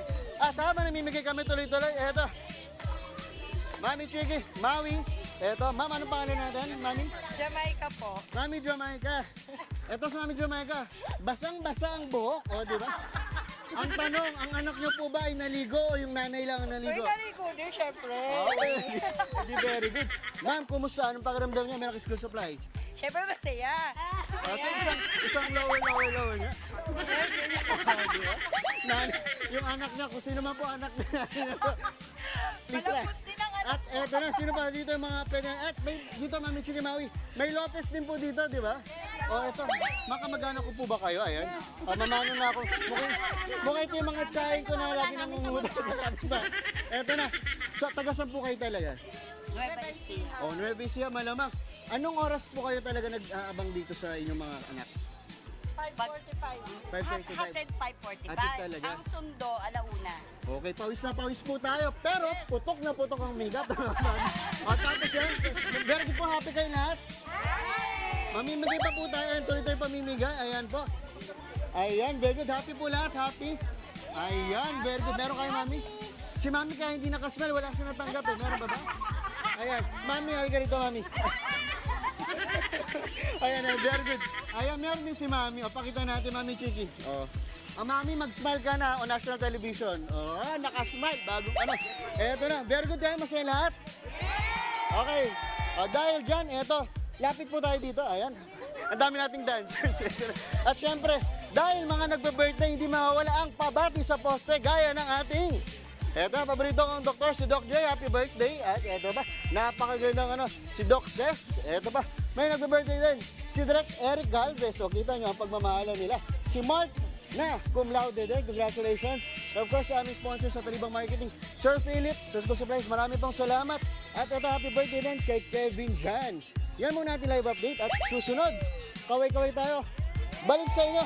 Mami Chiki, sarap ulit tayo. And Maui, 1, 2, 3, go! Wow! Ang saya naman ng Cycle School year, Mama! Ako, Tito Bondi, kapag birthday na namin ni Maui, hindi kami makakita ng mga picture namin. Magkakampun na kami dyan. Oo, nung birthday ni Andre, nagpaskil ka. Dapat kami din, ha? Ang saya dyan! Ay, mamaya sasayaw pa tayo. Ganyan din. Tuturuan namin kayo ng bagong step mamaya sa TikTok, ha? Alright, maraming salamat, Tito Bondi! Ito po, gising-gising na, pampabuhay ng diwa. Ito na nga, galaw-galaw na, sabay na sa aming Zumba Party. Abangan yan sa TikTok. At sa Maritres, anong gagawin mo kung umamin ang anak mo na bakla siya? Mga Korean feels na cafeteria, ibibida ni Maui mamaya sa On The Go. Huwag lang po kayong alis, mga kapatid. Magbabalik pa yung paboritong morning kasalo. Ito ang Good Morning, Kapatid! Hey mga madam! Here comes your daily between ganap mula sa inyong Madam AI, G. Fush! Aris, ayaw mo ng drama, pero gusto mo updated ka sa lahat ng chismis. Lucky color green. Taurus, may kausap ka ngayon, pero yung attention mo may side quest sa ibang bagay. Lucky color indigo. Gemini, gusto mo ng bagong experience, pero hanggang add to cart lang ang adventures mo ngayon. Lucky color orange. Cancer, ang dami mong imagination today. Sa isip mo, happy ending na kahit wala pang plot. Lucky color gray.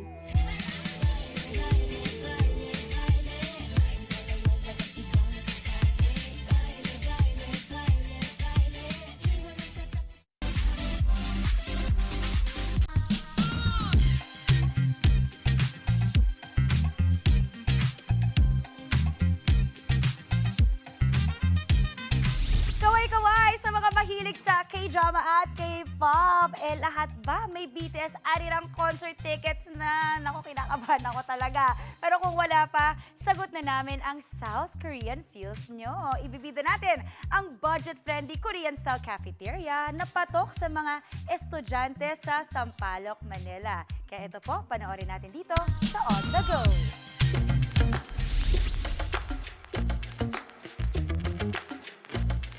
Good morning mga kapatid! Annyeonghaseyo!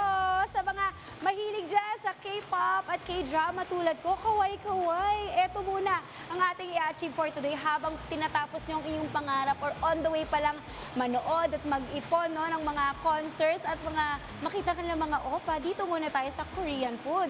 Meron ako na-discover na Korean-style cafeteria. Ito ang Seoul Station. Located ito dito sa Sampaloc, Manila, malapit sa Espanya. So, malapit tayo sa mga university at maraming mga dorm. At alamin nga natin kung student-friendly din ba ang kanilang mga pagkain at presyohan dito.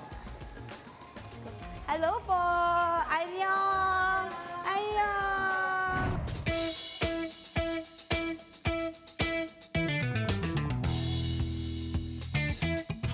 Magkano po yun? 180 pesos po. It includes rice, one main dish, one side dish, two veggies of your choice with soup na po. Uy, So ma'am, the rice is only naman. Ay, only yung rice. At kasama rin doon si Jimin.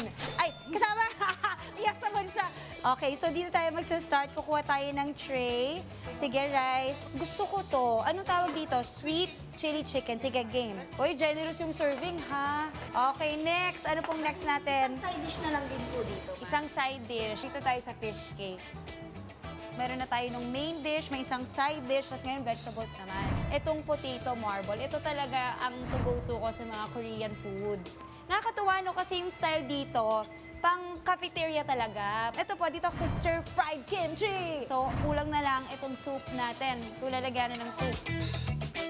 Yan na mga kapatid. Kompleto na. Ayan, look at that. Napaka-colorful ng aking order. Okay, I just want to share na napakaganda ng ambience dito, no? Kasi malamig, kumbaga malinis, maaliwalas, very convenient at very comfortable yung pagkakainan nyo. Ayan, so simulan na natin. Excited na ako. Wow, tingnan nyo naman to. Sweet chili chicken. Try natin.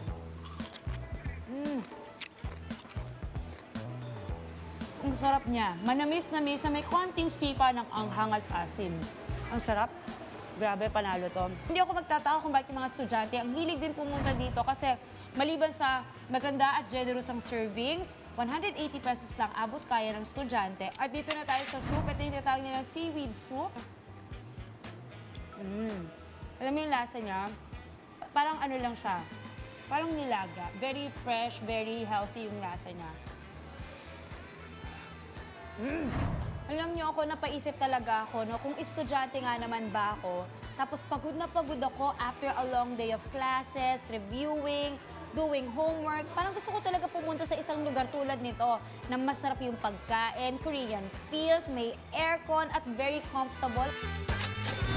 And that is it for today's On The Go. From trending kainan to hidden gems sa kanto, walang iwanan. Sama-sama tayong titikim sa On The Go. Sarap Tuwa na naman to si Maui.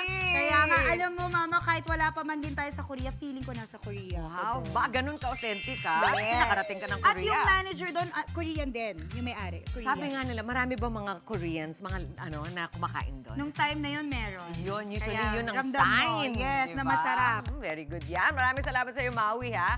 Ito po, abangan mamaya, isayaw na lang ang stress. Pwede! Move your body sa ating Zumba Party. Huwebes, sayawan tayo sa TikTok. At ano naman ang inyong reaksyon kapag umamin ang anak mo na siya ay bakla? Pag-uusapan natin yan mamaya sa Maritres. Huwag po kayong aalis. Magbabalik pa rin ang inyong paboritong morning kasalo. Ito ang... Good Morning, Kapatid!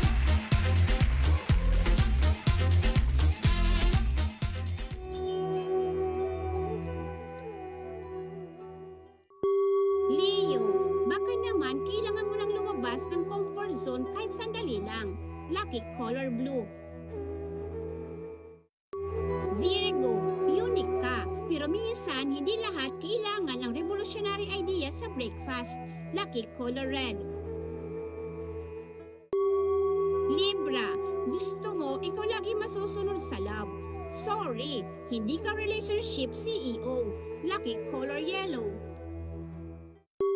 Scorpio, ikaw yung emotional support ng pamilya. Pag tahimik ka, kinakabahan ang lahat. Lucky color fuchsia. Fireball.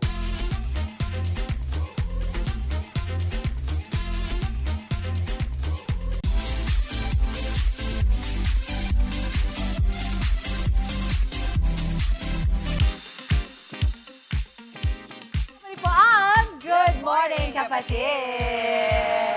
Lakad-lakad tayo, Ma. Eto tayo. Nasaan tayo? Hindi ko na rin alam eh. Ano ba ngayon? Nasa Gumoka Street tayo. Wow! Alam mo ba, ganyan ang mga gusto kong kainan? Yes! Turo. Sarap.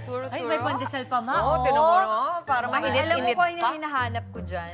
Kasi nung bata ako, favorite ko sa school canteen namin, yung aside sa Nutreban, yung pancake na dilaw, yung may margarine. Sa loob. Margarine. Tapos kakainin mo lang Tapos parang may sandwich. asukal, tapos kakainin mo lang siya gano'n. sarap. Ako naman ang gusto ko sa mga ulaman na ganyan, okoy. Sarap. May Well, suka, ako, no? With may tatanong ako sili. sa inyo. Alam na, naabutan nyo ba yung parang candy siya na flag, tapos meron mga bilog-bilog na candy dun sa straw? Ay, yes, Mama! Ay, salamat. Akala ko ako lang yung nakakita. Yes! Ano ba yung paborito ko nun? Hindi, maliit Diba, ka na nasa parang straw? naka-straw. Tapos may remember. flag. Yeah. Tapos sa loob ng straw, may maliliit na candy na Yeah, yung bilog. hard candy. Yan ang favorite Yeah, I ko. Tapos pag nagkamali ka ng ano, sa ilong mo papasok.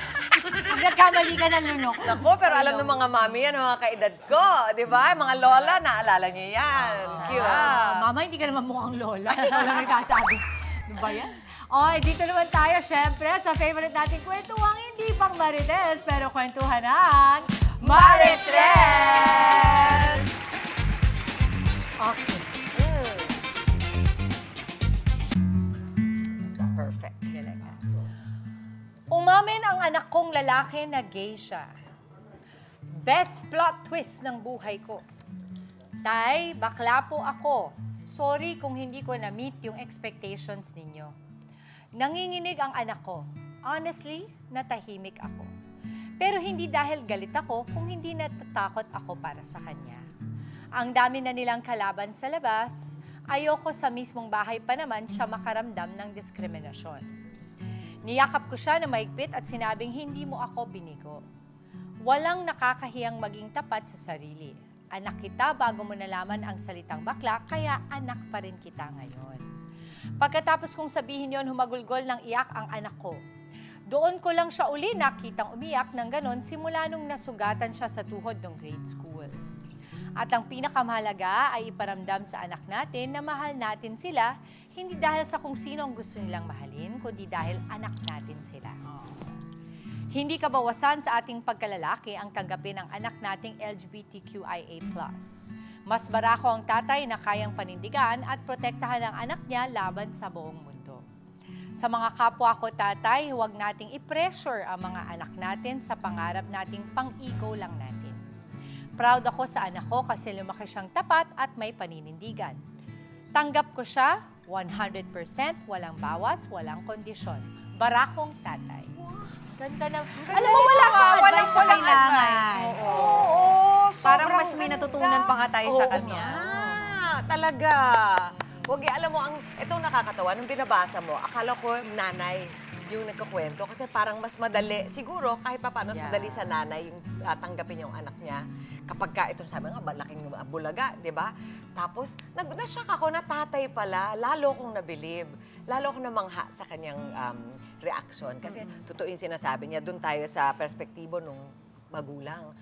Ang takot mo talaga is kung paano siya tatanggapin ng madla. Kasi pag ganyan, ikaw na yung gustong magtanggol sa anak mo. Pag nakita mo kinukutsa siya, di ba? Talaga ikaw ang lalabas na yung instinct mo as a parent na gusto mo lang siyang pagtanggol.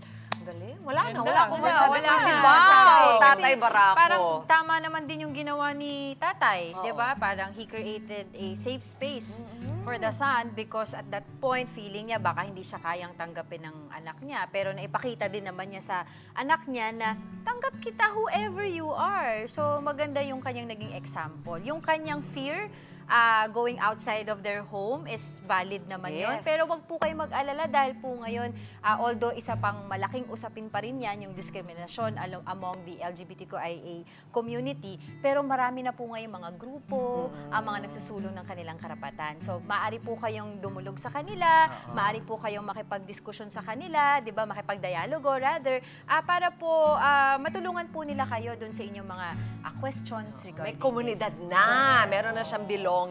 Yes, ang ganda. Siguro ang dami nang nasabi ni Mama Chick at ni Mama Angela. Para sa akin na lang ay saludo sa'yo, Tatay Barako, dahil alam mo, hindi madaling gawin ito ha, lalong-lalo na kapag ikaw ay lumaki sa pamilya na tila ba ito ay hindi pa welcome thought or welcome na realidad.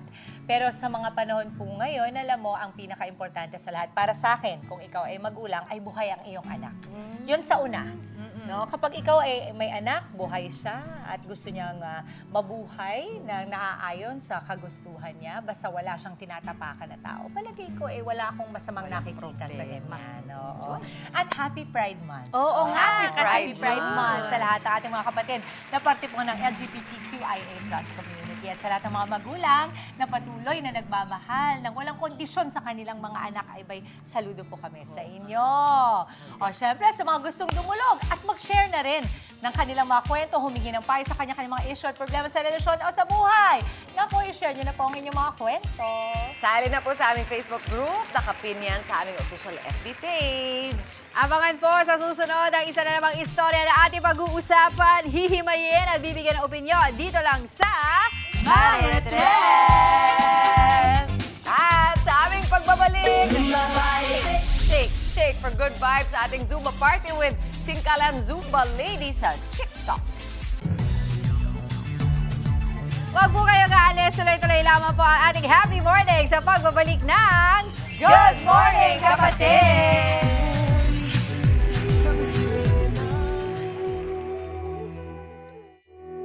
Sagittarius, huwag mo nang bigyan ng chance kung paulit-ulit kang sinasaktan.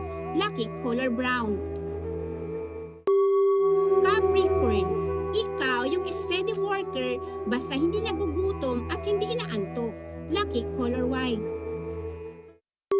Aquarius, tahimik ka lang sa meeting pero ikaw yung pinaka-solid na output. Lucky color black.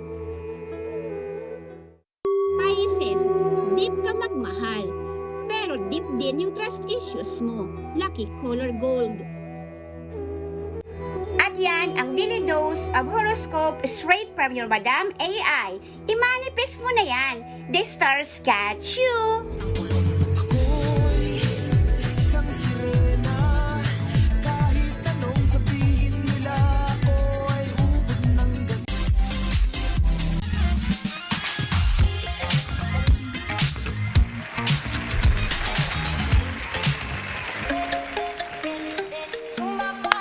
Let's go! It's time to Zumba party! Let's go mga mami! Shake, kabila! Front, and back, and... Ayan naman yung healing. Isa pa.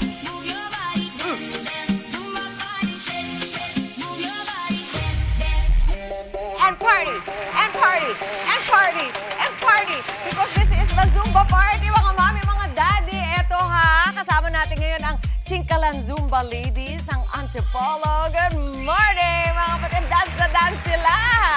Ilabas nyo yung inyong mga makikindam ng mga costume. Ibaba na ang inyong mga sandok, ang mga batsa. Sasayaw muna tayo. Ready na ba kayo, mga mamis? Ready na ba kayo, mga... Laging ready. Alas 5 pa lang po. Ready na sila. Let's go. It's TikTok time. Itong sasayawin natin, ha? Zumba party. Talaga mga party siya, di ba? At yung itong mga steps natin, di ba? Coach Emmy, yung mga steps natin, kayang-kaya ng mga mami katulad mo. Yes, of course. Oo, meron na ba mga lola sa ating hanay? Meron na rin po. Meron. Ang mga lola sa Antipolo, ganito po ang buhok, di ba? Violet. Okay. Ito po, ipakita natin sa kanila ang ating mga steps para masabayan tayo. Ang first step po ay Yes. kikembot po tayo sa kanan 3 times. 3 times. Then itatap nyo po habang yung kaliwang kamay nyo ay nasa may tenga. Ayun. And like this po. 1, 2, 3, and step. 1, 2, 3. Then step forward. Forward. Then Stop, kamay sa stop. Kamay sa bewang. Then And yan. giling. Patingin nga mga mami. Giling. Okay. Next step, Mami Emmy. 2 times po yun. Oo. So, susunodan po yun. Pok. And party. Yes. And party. Ayan. Tapos yung susunod Shuffle po. Shuffle. 1, 2, 3. Then, cross. Ayan. Cross. 4 and times. Cross. Naku, napakadali. Kaya nyo na yan. Ayan. Tapos ulit-ulit lang. So, isasabihin din na naman natin sa kanila, i-remind natin sa kanila yung step bago dumating para makasabay kayo sa amin. Okay, ready na ba kayo? Mga mami, let's go, DJ Monty, from the top. Let's go! Hey, and 5, 6, 7, and a hit, kabila, hit, and front, and back. Let's see the giling. One more time. Woo! And move, and front, and back, and giling. Yes, party, and shuffle. Woo!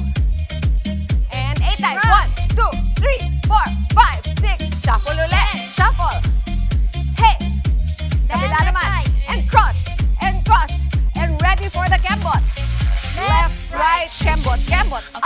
down. Ulit. Left, right. Kembot, kembot. 2 more times, mga mami. Let's go. Yes, last time. Yes. Yes. And, alam nyo na to. And front. And back. And giling, giling, giling again. Shake, shake, shake. Shake, shake, shake. Shake. Next step. Drop. And forward. And forward. Shake. Hook shot. Yan, suntok lang. And shake your shoulder. And suntok. Dalawa pa. Yes. And suntok. Suntok last side. Ready? Ready for the side. Alam nyo na. And giling, last side. Ang sarap. And giling. Pwede pa rin sumayaw kahit walang music, di ba? Ang sarap. So bakit yun dito kung nakakagiling? Uy, good sign yun, di ba, Mami? Yes, pag sumasakit yung ganito, baka lumiliit na, di ba? Yes, Mami. Ay, naku, eto na nga, tawagin na natin ating mga host. Mga Dips, Mama Angela Maui, ang leader! Of course, nandiyan din si Tito Alvin at si Andre. Guys. Let's go, di ba? Sabi ko nga, pag sumasakit yung ganito, ibig sabihin siguro nakakaliit. Nakakaliit naman yun, di ba? Paano po? Dito na naman ni Mami. Paano, Mami? Paano? Shake. Okay. Ayan, nararamdaman mo ba? Dito. Try mo i-isolate. Ganito yung tawag nila, i-isolate. Talaga, pipilitin mo hindi gagalaw yung balikat mo. Ito lang yung gumagalaw.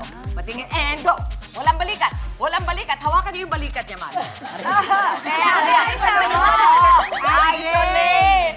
Hili talaga. Kaya, sir. Hili talaga, di ba? O, try nga natin. Kaya nyo ito yung suko, di ba? Ganito lang yun, ha? Ganito lang. Hit. Tapos kabila. Hit. Kabila. And forward. Forward. And back. And do the giling. Ito na yung giling. Okay? Let's go from the top ka para makasayaw tayo. Kayo, ma'am, para makita Okay. Let's go, Andre. Let's go. Let's go, Tim. Let's go, Angela Mau. And shake, and stop. Shake. Forward. And back. And the giling. Let's go. Let's go, Tito Alvin. Ha. And forward. And back. Let me see the giling. Party. Woo. Hey. And hit. Tatlo na sa And likod. hit. Tama na. Mama Chicks, Let's go, Maui. Then, up, shake.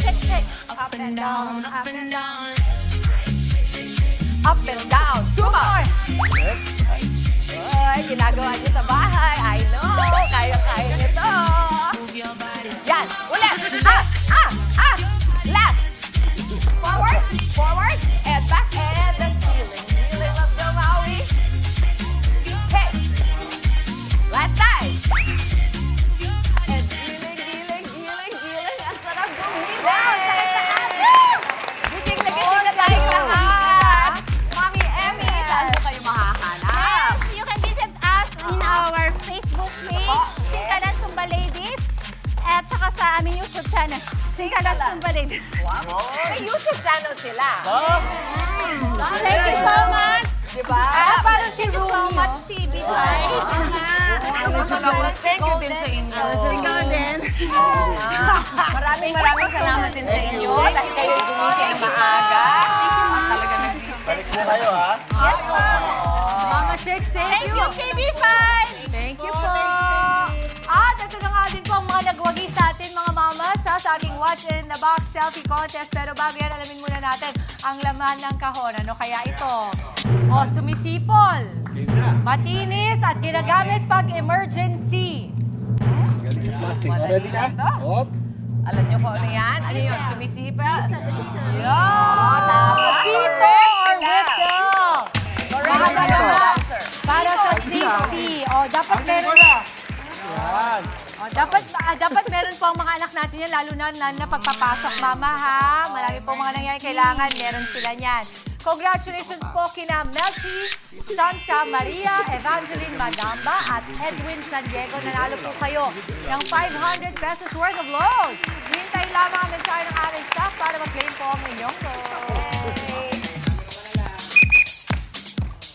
And that is it para sa ating Huwebes So Happy Morning. Tuloy-tuloy lang po na pag-spend ng good vibes. Kapatid! At para sa Kids More Fun pa tayo dahil susunod na po ang Chili Maruco Chan at Siko sa Umaga. At tumutok pa rin sa mga weather updates. Kita-kits tayo bukas! Mag-ingat po lagi mga kapatid. Yan ang paalala ng inyong paboritong kasalo sa umaga. Sabay-sabay ang Good Morning!